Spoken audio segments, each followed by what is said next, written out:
नमस्कार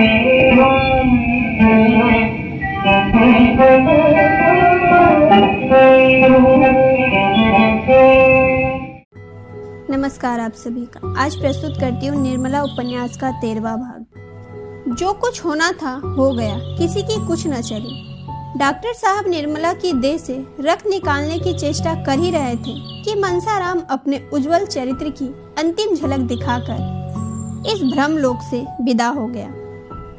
कदाचित इतनी देर तक उसके प्राण निर्मला की ही राह देख रहे थे। उसे निष्कलंक सिद्ध किए बिना वे देह को कैसे त्याग देते।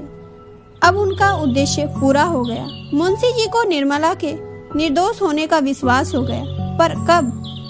जब हाथ से तीर निकल चुका था, जब मुसाफिर ने रकाब में पांव डाल लिया था। पुत्र शोक में मुंशी जी का जीवन भार स्वरूप हो गया। उस दिन से फिर उनके होठों पर हंसी न आई। यह जीवन अब उन्हें व्यर्थ सा जान पड़ता था। कचहरी जाते मगर मुकदमों की पैरवी करने के लिए नहीं, केवल दिल बहलाने के लिए। घंटे 2 घंटे में वहां से उकताकर चले आते। खाने बैठते तो कौर मुंह से न जाता। निर्मला अच्छी से अच्छी चीजें पकाती, पर मुंशी जी 2-4 कौर से अधिक न खा सकते। ऐसा जान पड़ता कि कौर मुंह से निकल आता है। मनसाराम के कमरे की ओर जाते ही उनका हृदय टूक टूक हो जाता था। जहां उनकी आशाओं का दीपक जलता रहता था, वहां अब अंधकार छाया हुआ था। उनके 2 पुत्र अब भी थे, लेकिन दूध देती हुई गाय मर गई तो बछिया का क्या भरोसा। जब फूलने फलने वाला वृक्ष गिर पड़ा तो नन्हे नन्हे पौधों से क्या आशा। ये तो जवान बूढ़े सभी मरते हैं। लेकिन दुख इस बात का था कि उन्होंने स्वयं लड़के की जान ली। जिस दम बात याद आ जाती तो ऐसा मालूम होता कि उनकी छाती फट जाएगी, मानो हृदय बाहर निकल पड़ेगा। निर्मला को पति से सच्ची सहानुभूति थी। जहाँ तक हो सकता था वह उनको प्रसन्न रखने का फिक्र करती थी और भूलकर भी पिछली बातों जवान पर न लाती थी। मुंशी जी उससे मनसाराम की कोई चर्चा करते शर्माते थे। उनकी कभी कभी ऐसी इच्छा होती कि एक बार निर्मला से अपने मन के सारे भाव खोलकर कह दूं, लेकिन लज्जा रोक लेती थी। इस भांति उन्हें सांत्वना भी न मिलती थी, जो अपनी व्यथा कह डालने से दूसरों को अपने गम में शरीक कर लेने से प्राप्त होती है। मवाद बाहर न निकलकर अंदर ही अंदर अपना विष फैलाता जाता था। दिन दिन देह धुलती जाती थी। इधर कुछ दिनों से मुंशी जी और उन डॉक्टर साहब से उन्होंने मनसाराम की दवा की थी। याराना हो गया था। बेचारे कभी कभी आकर मुंशी जी को समझाया करते, कभी कभी अपने साथ हवा खिलाने के लिए खींच ले जाते। उनकी स्त्री भी 2-4 बार निर्मला से मिलने आई थी। निर्मला भी कई बार उनके घर गई थी, मगर वहां से जब लौटती तो कई दिनों तक उदास रहती। उस दंपति का सुखमय जीवन देखकर उसे अपनी दशा पर दुख हुए बिना न रहता था। डॉक्टर साहब का कुल 200 रुपए मिलते थे, पर इतने में ही दोनों आनंद से जीवन व्यतीत करते थे। घर में केवल एक महरी थी। गृहस्थी का बहुत सा काम स्त्री को अपने हाथों करना पड़ता था। गहने भी उनकी देह पर बहुत कम थे, पर उन दोनों में वह प्रेम था जो धन की तृण के बराबर परवाह नहीं करता। पुरुष को देखकर स्त्री का चेहरा खिल उठता था, स्त्री को देखकर पुरुष निहाल हो जाता था। निर्मला के घर में धन इससे कहीं अधिक था। आभूषणों से उसकी देह फटी पड़ती थी। घर का कोई काम उसे अपने हाथ से न करना पड़ता था, पर निर्मला प्रसन्न होने से भी अधिक दुखी थी और सुधा विप्रसन्न होने से भी सुखी। सुधा के पास कोई ऐसी वस्तु थी जो निर्मला के पास न थी। उसके सामने उसे अपना वैभव तुच्छ जान पड़ता था। यहाँ तक कि वह सुधा के घर गहने पहनकर जाते शर्माती थी।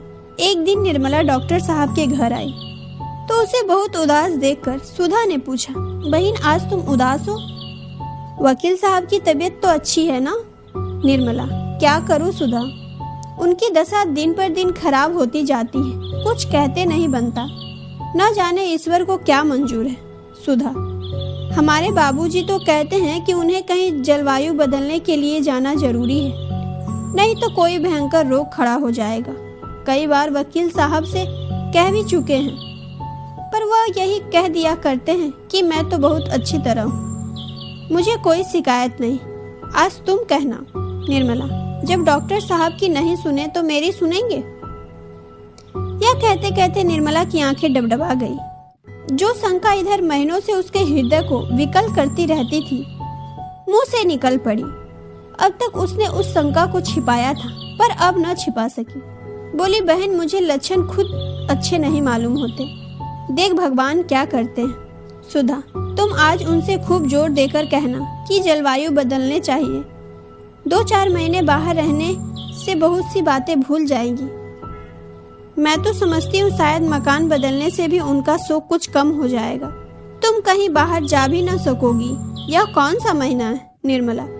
8वां महीना बीत रहा है। यह चिंता तो मुझे और भी मारे डालती है। मैंने तो इसके लिए ईश्वर से कभी प्रार्थना न की थी। यह बला मेरे सिर न जाने क्यों मट दी। मैं बड़ी अभागिनी हूँ बहन। विवाह के 1 महीने पहले पिताजी का देहांत हो गया। उनके मरते ही मेरे सिर शनिचर सवार हुए। जहाँ पहले विवाह की बातचीत पक्की हुई थी, उन लोगों ने आंखें फेर ली। बेचारी अम्मा को हारकर मेरा विवाह यहाँ करना पड़ा। अब छोटी बहन का विवाह होने वाला है। देखिए उसकी नाव किस घाट जाती है। सुधा, जहाँ पहले विवाह की बातचीत हुई थी, उन लोगों ने इनकार क्यों किया? निर्मला, यह तो वे ही जाने। पिताजी न रहे तो सोने की गठरी कौन देता? सुधा, यह तो नीचता है। कहाँ के रहने वाले थे? निर्मला, लखनऊ के। नाम तो याद नहीं। आवकारी के कोई बड़े अफसर थे। सुधा ने गंभीर भाव से पूछा। और उनका लड़का क्या करता था? निर्मला, कुछ नहीं, कहीं पढ़ता था और बड़ा होनहार था। सुधा ने सिर नीचा करके कहा। उसने अपने पिता से कुछ न कहा था। वह तो जवान था, अपने बाप को दबा न सकता था। निर्मला, अब यह मैं क्या जानूं बहन। सोने की गठरी किसे प्यारी नहीं होती। जो पंडित मेरे यहाँ संदेश लेकर आया था, उसने तो कहा कि लड़का ही इनकार कर रहा है। लड़के की माँ अलबत्ता देवी रूपा थी। उसने पुत्र और पति दोनों को ही समझाया, पर उनकी कुछ न चली। सुधा, मैं तो उन लड़कों को पाती तो खूब आड़े हाथों लेती। निर्मला, मेरे भाग्य में जो लिखा है वह हो चुका। बेचारी कृष्णा पर न जाने क्या बीतेगी। संध्या समय निर्मला के जाने के बाद जब डॉक्टर साहब बाहर से आए तो सुधा ने कहा, क्यों जी, तुम उस आदमी को क्या कहोगे जो एक जगह विवाह ठीक कर लेने के बाद फिर लोग बस किसी दूसरी जगह विवाह कर ले? डॉक्टर सिन्हा ने स्त्री की ओर कौतूहल से देखकर कहा, ऐसा नहीं करना चाहिए। और क्या? सुधा, यह क्यों नहीं कहते कि ये घोर नीचता है, पहले सिरे का कमीनापन है। सिन्हा, हाँ, यह कहने में भी मुझे इनकार नहीं। सुधा, किसका अपराध बड़ा है, बड़ का या बड़ का पिता का? सिन्हा के समझ में अभी तक नहीं आया कि सुधा के इस प्रश्नों का आश्रय क्या है। विस्मय से बोले, जैसी स्थिति हो, अगर वह पिता के अधीन हो तो पिता का ही अपराध समझो। सुधा, अधीन होने पर भी क्या जवान आदमी का अपना कोई कर्तव्य नहीं? अगर उसे अपने लिए नए कोट की जरूरत हो तो पिता के विरुद्ध करने पर भी उसे रो धोकर बनवा लेता है। क्या ऐसे महत्वपूर्ण बात के विषय में वह अपनी आवाज पिता के कानों तक नहीं पहुंचा सकता? यह कहो कि वह और उसके पिता दोनों अपराधी हैं, परंतु बर अधिक। बुढ़ा आदमी सोचता है, मुझे तो सारा खर्च संभालना पड़ेगा। कन्या के पिता से जितना ऐंठ सकूं उतना ही अच्छा। मगर वर का धर्म है कि यदि वह स्वार्थ के हाथों बिल्कुल बिक नहीं गया है तो अपने आत्मबल का परिचय दे। मगर वह ऐसा नहीं करता तो मैं कहूंगी कि वह लोभी और कायर भी है। दुर्भाग्यवश ऐसे ही एक प्राणी मेरा पति है और मेरी समझ में नहीं आता कि किन शब्दों से उनका तिरस्कार करूं। सिन्हा ने हिचकिचाते हुए कहा, वह दूसरी बातें थी। लेन देन का कारण नहीं था, बिल्कुल दूसरी बात थी। कन्या के पिता का देहांत हो गया था। ऐसी दशा में हम लोग क्या करते? यह भी सुनने में आया था कि कन्या में कोई ऐब है। वह बिल्कुल दूसरी बात थी। मगर तुमसे यह कथा किसने कही? सुधा, कह दो कि वह कन्या कानी थी या कुबड़ी थी, या नाइन के पेट की थी, या भ्रष्ट थी। इतनी कसर क्यों छोड़ दी? भला सुनूं तो उस कन्या में क्या ऐब था? सिन्हा, मैंने देखा तो नहीं था, सुनने में आया था कि उसने कोई ऐब है। सुधा, सबसे बड़ा ऐब यही था कि उसके पिता का स्वर्गवास हो गया था और वह कोई लंबी चौड़ी रकम न दे सकती थी। इतना स्वीकार करते झेपते हो? मैं कुछ तुम्हारे कान तो काट न लूंगी। अगर 2-4 फिरके करूं तो इस कान से सुनकर उस कान से उड़ा देना। ज्यादा चूचपड़ करूं तो छरी से काम ले सकते हो। औरत जात डंटे ही से ठीक करती है, ठीक रहती है। अगर उस कन्या में कोई ऐब था तो मैं कहूंगी कोई ऐब न था। तुम्हारी किस्मत खोटी थी, बस और क्या। तुम्हें तो मेरे पल्ले पड़ना था। सिन्हा, तुमसे किसने कहा कि वह ऐसी वैसी नहीं थी जिसे तुमने किसी से सुनकर मान लिया? सुधा, मैंने सुनकर नहीं मान लिया, अपनी आंखों देखा है। ज्यादा बखान क्या करूं, मैंने ऐसी सुंदर स्त्री कभी नहीं देखी थी। सिन्हा ने व्यंग होकर पूछा, क्या वह यहीं कहीं है? सच बताओ, उसे कहाँ देखा? क्या तुम्हारे घर आई थी? सुधा, हाँ, मेरे घर में आई थी और एक बार नहीं कई बार आ चुकी है। मैं भी उसके यहाँ कई बार जा चुकी हूँ। वकील साहब की बीबी वही कन्या है जिसे आपने ऐब के कारण त्याग दिया। सिन्हा, सच? सुधा, बिल्कुल सच। आज अगर उसे मालूम हो जाए कि आप वही महापुरुष है तो शायद फिर इस घर में कदम न रखे। ऐसी सुशील घर के कामों में ऐसी निपुण और ऐसी परम सुंदर स्त्री इस शहर में 2 ही 4 होगी। तुम मेरा बखान करते हो? मैं उसकी लौंडी बनने के योग भी नहीं हूँ। घर में ईश्वर का दिया सब कुछ है, मगर जब प्राणी ही मेल का नहीं तो और सब रहकर क्या करेगा? धन है उसके धैर्य को। उस बूढ़े खुसट वकील के साथ जीवन के दिन काट रही है। मैंने तो कब का जहर खा लिया होता, मगर मन की व्यथा कहने से ही थोड़े प्रकट होती है। हंसती है, बोलती है, गहने कपड़े पहनती है पर रोया करती है।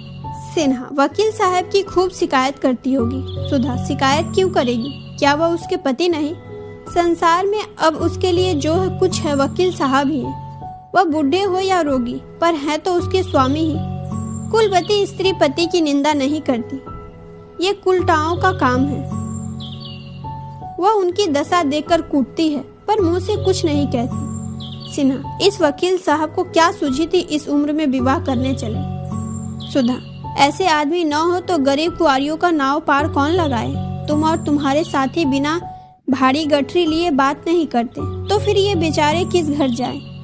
तुमने यह बड़ा भारी अन्याय किया और तुम्हें इसका प्रायश्चित करना पड़ेगा। ईश्वर उसका सुहाग अमर करे। लेकिन वकील साहब को कहीं कुछ हो गया तो बेचारी का जीवन ही नष्ट हो जाएगा। आज तो वह बहुत रोती थी। तुम लोग सचमुच बड़ी निर्दयी हो। मैं तो अपने सोहन का विवाह किसी गरीब लड़की से करूंगी। डॉक्टर साहब ने यह पिछला वाक्य नहीं सुना। वह घोर चिंता में पड़ गए थे। उनके मन में यह प्रश्न उठ उठकर उन्हें विकल करने लगा। कहीं वकील साहब को कुछ हो गया तो आज उन्हें अपने स्वार्थ का भयंकर स्वरूप दिखाई दिया। वास्तव में यह उन्हीं का अपराध था। अगर उन्होंने पिता से जोर देकर कहा होता कि मैं और कहीं विवाह न करूंगा तो क्या वह उनकी इच्छा के विरुद्ध उनका विवाह कर देते? सहसा सुधा ने कहा, कहो तो कल निर्मला से तुम्हारी मुलाकात करा दूं। वह भी जरा तुम्हारी सूरत देख ले। वह कुछ बोलती तो नहीं, पर कदाचित दृष्टि से वह तुम्हारा इतना तिरस्कार कर देगी जिसे तुम कभी न भूल सकोगे। बोली, कल मिला दूं, तुम्हारा बहुत संक्षिप्त परिचय भी करा दूंगी। सिन्हा ने कहा, सुधा नहीं, तुम्हारे हाथ जोड़ता हूँ, कहीं ऐसी गजब न करना, नहीं तो सच कहता हूँ घर छोड़कर भाग जाऊंगा। सुधा, जो काटा बोया है उसका फल खाते क्यों इतना डरते हो? जिसकी गर्दन पर कटार चलाई है जरा उसे तरपते भी तो देखो। मेरे दादाजी ने 5,000 दिए ना, अभी छोटे भाई के विवाह में 5-6 हजार और मिल ही जाएंगे। फिर तो तुम्हारे बराबर धनी संसार में कोई दूसरा न होगा। 11,000 बहुत होते हैं। बाप रे बाप, 11,000 उठा उठा कर रखने लगो तो महीनों लग जाएं। अगर लड़के उड़ाने लगे तो पीढ़ियों तक चले। कहीं से बात हो रही है या नहीं? इस परिहास से साहब इतना झेपे कि सिर तक न उठा सके। उनका सारा वाक्य चतुर्य गायब हो गया। नन्हा सा मुंह निकल आया, मानो मार पड़ गई हो। इसी वक्त किसी ने डॉक्टर साहब को बाहर से पुकारा। बेचारे जान लेकर भागे। स्त्री कितनी परिहास कुशल होती है, उनका आज परिचय मिल गया। रात को डॉक्टर साहब शयन करते हुए सुधा से बोले, निर्मला की तो कोई बहन है ना? सुधा, हाँ, आज उसकी चर्चा तो करती थी। उसकी चिंता अभी से सवार हो रही है। अपने ऊपर तो जो कुछ बीतना था बीत चुका। बहन की फिक्र में पड़ी हुई थी। माँ के पास तो अब और कुछ नहीं रहा। मजबूरन किसी ऐसे ही बुढ़े बाबा के गले वो मर दी जाएगी। सिन्हा, निर्मला तो अपनी माँ की मदद कर सकती है। सुधा ने त्रिछित स्वर में कहा, तुम भी कभी कभी बेसिर पैर की बातें करते हो। निर्मला बहुत करेगी तो 2-4 रुपए दे देगी, और क्या कर सकती है। वकील साहब का यह हाल हो रहा है। उसे अभी पहाड़ सी उम्र काटनी है, फिर कौन जाने उनके घर का क्या हाल है। इधर 6 महीने से बेचारे घर बैठे हैं। रुपए आकाश से थोड़े ही बरसते हैं। 10-20 हजार होंगे भी तो बैंक में होंगे, कुछ निर्मला के पास तो रखे न होंगे। हमारा 200 रुपये महीने का खर्च है, तो क्या उनका 400 रुपये महीने का भी न होगा। सुधा को तो नींद आ गई, पर डॉक्टर साहब बहुत देर तक करवटें बदलते रहे। फिर कुछ सोचते उठे और मेज पर बैठकर एक पत्र लिखने लगे। क्रमशः आगे की कहानी अगले भाग में।